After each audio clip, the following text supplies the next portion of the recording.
Olá, meu nome é Manuel Gibson. Bem-vindo a mais essa videoaula de comunicação digital. Veremos hoje pulsos e bits, características do sinal RZ. Os sistemas de transmissão digital em banda base podem ser caracterizados pelos seguintes parâmetros: a taxa de transmissão, bits por segundo, a velocidade de modulação em símbolos por segundo, a largura de banda de transmissão em hertz e a taxa de bits errados ou de pacotes perdidos. Temos então a taxa de transmissão como sendo o volume de informação transmitido por unidade de tempo, a largura de banda como sendo a canalização ocupada.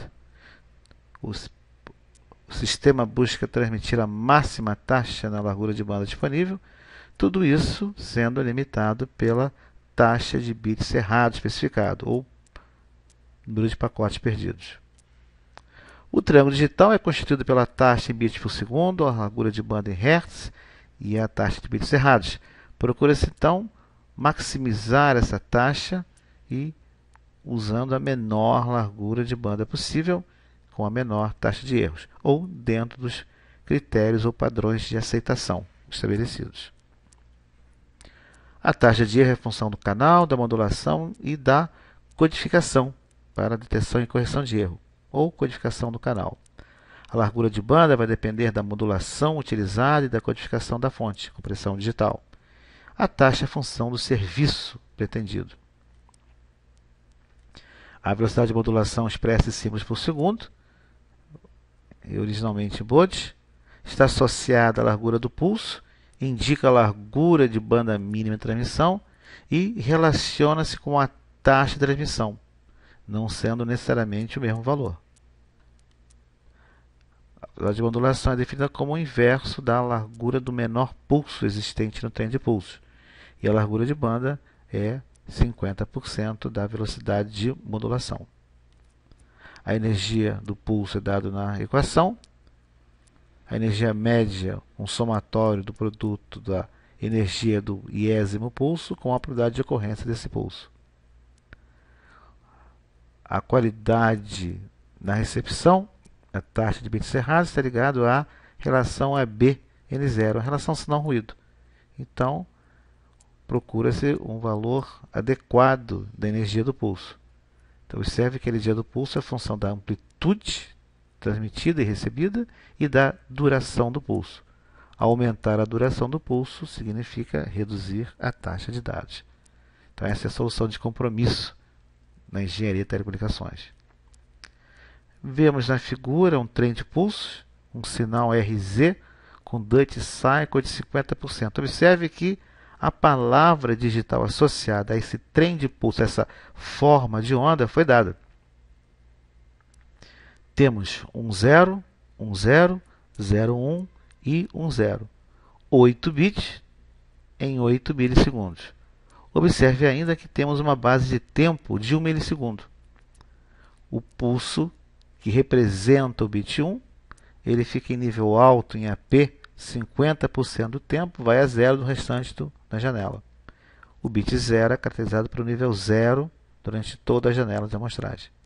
Observe que no intervalo de 5 a 7 milissegundos ocorrem 2 bits 1 consecutivos e o sinal vai a zero e retorna para o nível alto. Isso caracteriza um retorno a zero.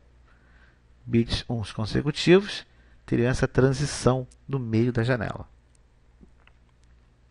Vamos comparar com o sinal NRZ, que já conversamos aqui numa videoaula. O nosso sinal NRZ vai ocupar toda a janela, 1 milissegundo.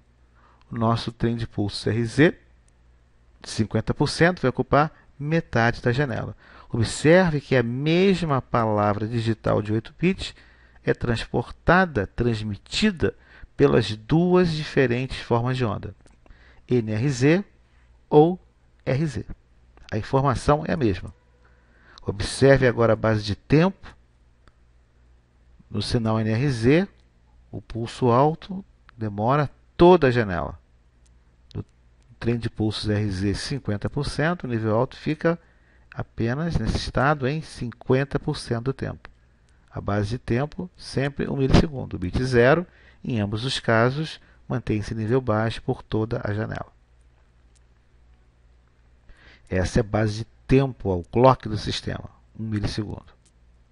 Então, no sistema NRZ, nós temos que o sistema decide se é 1 ou 0 e coloca um pulso de amplitude AP durante toda a janela, ou se deixa em nível baixo.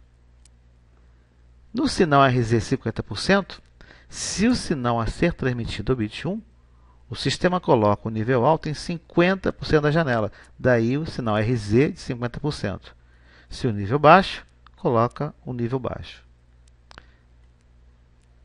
Temos então a amplitude do pulso, RZ, 50%, bit 1.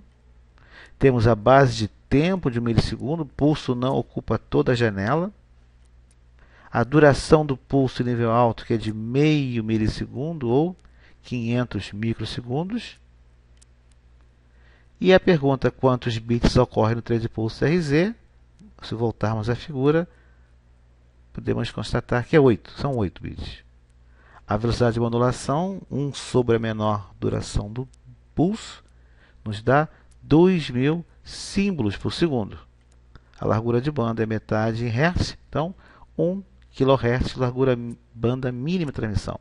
Então, para transmitirmos o sinal mostrado, precisamos de pelo menos 1 kHz, senão haverá distorção do sinal e ocorrência de erros. A taxa de transmissão são 8 bits em 8 milissegundos, logo 1 kilobit por segundo. A energia média, supondo amplitude de padrão TTL 5 volts e uma carga de 1 kΩ, obtemos que é de 6,25 microjoule. Podemos agora comparar o sinal RZ 50% com o sinal NRZ, ambos transmitindo a mesma palavra digital. Ambas as formas de onda transmitem a mesma informação. Então, vemos que o sinal RZ 50% ocupa metade da janela, meio milissegundo, em relação ao milissegundo do sinal NRZ. A velocidade de modulação associada a essa largura de pulso nos vai dar 2.000 símbolos por segundo para RZ, 1.000 símbolos por segundo para NRZ. A largura de banda, 1.500 Hz, e a taxa de transmissão. Observe agora que ambos os sistemas transmitem 1 kilobit por segundo. No entanto, o sinal RZ requer 1 kHz de largura de banda e o sinal NRZ apenas 500 Hz. Observe também que no caso do sinal NRZ, apenas nesse caso, o número de velocidade de modulação é igual ao número de taxa de transmissão.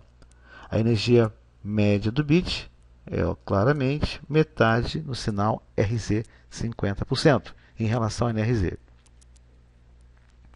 O sinal RZ então retorna a zero.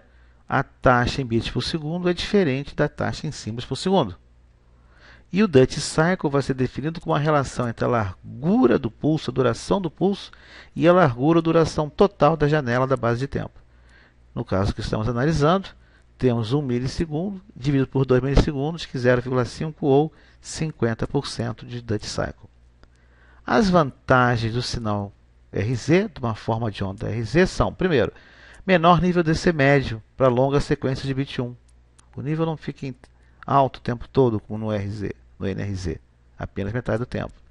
Maior facilidade de sincronismo pelas transições no meio da janela do bit 1, permite a multiplexação no tempo.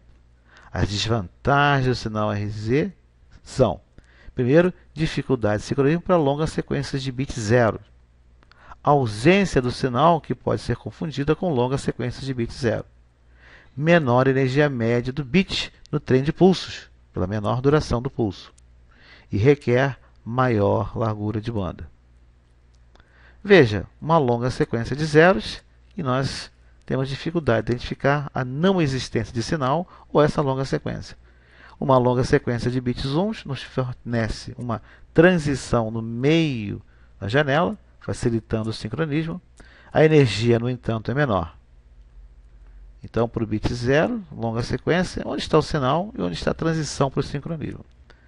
Já para uma longa sequência de bits 1, nós observamos janela de 50%, onde podemos alocar um outro pulso de outro trem de pulso. Isso é a multiplexação no domínio do tempo. Os 8 milissegundos Poderiam transmitir agora 16 bits, 8 bits de um trem e 8 bits do outro trem. Você deve estar se perguntando sobre a questão do erro, a qualidade assegurada, o grau de serviço. Bom, isso fica para um próximo encontro. Obrigado por assistir essa videoaula. Deixe suas dúvidas e perguntas, comentários no espaço abaixo. Nos veremos na sala de aula. Até lá!